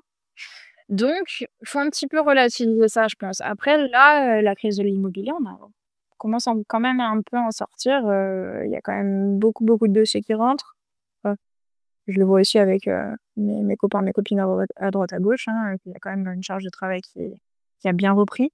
Donc je pense que ça va quand même se décanter. Effectivement, après pour nos étudiants, ça reste un peu compliqué, parce que, bah, quand tu sors de ton master et que tu veux un stage donc bah, d'une durée de 2 ans, tu sais pas là dans 2 ans ce qui va se passer. Tu sais pas si ça va remonter et en fait, tu t'engages quand même à prendre un étudiant sur cette durée-là. Le but, c'est pas de prendre quelqu'un pour, le faire partir après non plus. C'est ouais, je sais que ça a été compliqué, qu'il y avait une période où il y avait où les notaires recevaient beaucoup, beaucoup, beaucoup de CV, qui devait laisser sans réponse parce que, bah, quand l'activité va mal, bah, c'est pas là que tu recrutes, hein, malheureusement. Du coup, comme tu disais au début, il faut un peu savoir rebondir et peut-être aller vers, truc un peu annexe, mais toujours plus ou moins relié avec, le notariat. Ouais et d'ailleurs, ça pour, les étudiants qui font leur stage pour avoir le diplôme de notaire, tu dois faire, un certain nombre de mois dans un office notarial, mais tu as aussi la possibilité de faire 6 mois. Alors je suis pas sûre que ça soit encore comme ça aujourd'hui, mais je sais que moi à l'époque, tu pouvais, faire, 6 mois, par exemple dans un cabinet d'urbanisme ou, au service de la publicité foncière, aux impôts et que ça te permettait en fait, bah, aussi d'avoir une autre expérience donc et d'apprendre des choses qui peuvent aussi te servir, plus tard en tant que notaire, hein. Mais tu as aussi cette possibilité-là de, bah, d'agrandir, d'élargir ton champ des perspectives. OK et si tu devais, changer quelque chose dans les études, on va dire du notariat classique, ça serait quoi? Alors, si tu devais changer un truc, par exemple un truc qui te plaît pas, tu dis: «En vrai, c'est débile, est-ce qu'on pourrait pas faire comme ça à la place?» Ce serait peut-être plus efficace. Bah, ça dépend vraiment, vraiment des études, hein. C'est pour moi, la question, c'est plus une question de caractère avec ton patron, en fait. Ouais, C'est-à-dire que, si tu as des patrons parfois qui changent d'avis quand ils changent de chaussettes. C'est-à-dire qu'un jour, ils vont te dire rouge et le lendemain, ils vont te dire vert et puis le lendemain, quand il revient tu vois, typiquement, on te dit d'appliquer telle solution, tu vas lui donner le dossier à corriger, il va te dire: «Pourquoi tu fait comme ça?» «Bah, tu m'as dit ça hier».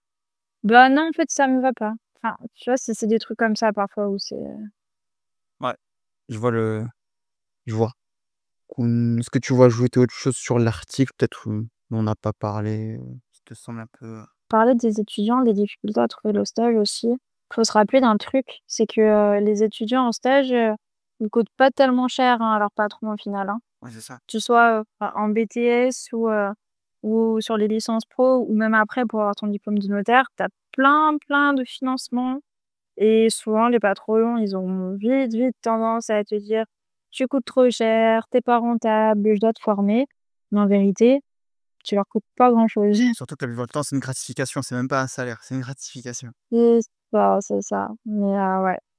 Donc faut aussi garder à l'esprit que ce qu'on entend et ce que les patrons te disent parfois, bah, c'est pas toute la vérité. Ils te disent que ce qu'ils ont envie de dire et bah, oui, quand le chiffre d'affaires, il est pas aussi élevé que d'habitude, sinon on entend parler, mais par contre quand ils font un très bon chiffre d'affaires, ça, ils iront pas te donner une prime, hein. Enfin si, en vérité certains si, mais il y en a beaucoup où voilà. Eh bien, c'est sur ces belles paroles que l'interview se finit. Vos messages d'optimisme et d'espoir. C'est un beau métier. Écoutez-la, elle est contente. Ouais, j'avoue, j'ai l'air un peu aigrie là. Ah, mais après, c'est juste un truc qu'il faut relativiser. Ça, c'est le côté sombre. Après, en fait, quand tu aimes ce que tu fais, et si tu aimes pratiquer ces matières-là, ça passe au final et ça passe. Puis le jour où tu peux plus voir tes patrons, bah, ça reste comme partout, changer de patron, voilà. Et voilà, c'est ça qu'il faut faire. Voilà. Très bien. Bah, merci beaucoup d'avoir, accepté l'interview, d'avoir un petit peu répondu à nos questions, d'avoir un petit peu démystifié ce qu'il y avait derrière les études, du droit notarial et du métier de notaire, on va dire quand on est, junior et assistant. Je sais pas si tu as un dernier mot? Avec plaisir. Soyez curieux. Mmh. Exactement. Soyez curieux. On va résumer, on va l'appeler comme ça, soyez curieux. Ouais, ouais, nom du podcast, Ex soyez curieux. exactement. Quant à vous les skos, bah, partagez, likez, abonnez-vous et faites grandir ce podcast. On se retrouve dans 2 semaines pour le prochain épisode. C'était Pauline et Rochard pour After School. À plus!